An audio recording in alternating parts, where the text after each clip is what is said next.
Actual તો આજે summit થઈ રહી છે એમાં જે વર્લ્ડ ક્લાસ કહીએ તો પણ ચાલે. વર્લ્ડના 110 દેશોના બિઝનેસમેન અને ઇન્ડસ્ટ્રીયલિસ્ટ અહીં 3 દિવસ માટે રોકાયા છે સમગ્ર ગુજરાતમાં. અને જો વિકાસની વાત કરીએ તો ભારત દેશના અંદર ગુજરાત છે એ એન્જિન છે આપણા નરેન્દ્રભાઈ મોદીના હિસાબે. ગુજરાતનો જે ગ્રોથ છે, ગુજરાતની જે પ્રજા છે એ આમ જાપાનીઝ કહીએ તો પણ ચાલે.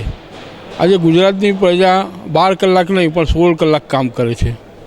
એટલે ઇન્ડસ્ટ્રીઝ અને બિઝનેસ આમાં ગુજરાતનું નામ વર્લ્ડ ક્લાસ થાય એવું મને પોતાને એવું લાગે છે. સમાજના અંદર જે ઇન્ડસ્ટ્રીઝનો જે બિઝનેસ છે એના અંદર પહેલા નંબરે તો રોજગારી. કે ગુજરાતના અંદર 2 લાખ વિદ્યાર્થીઓ ક્વોલિફાઈડ BBA MBA વાળા, તો એમને પણ રોજગારી મળશે. એ સિવાય ટેકનિકલ રીતે આપણે વાત કરીએ તો મેનેજમેન્ટ પછી એન્જિનિયરિંગ એમાંય વધુ વેગ ગુજરાતને મળશે.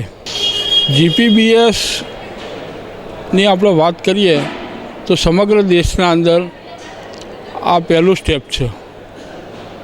આનો જોઈને સમગ્ર દેશ નહીં પણ સમગ્ર દુનિયા આનું સરસ મજાનું એક્ઝામ્પલ લેશે.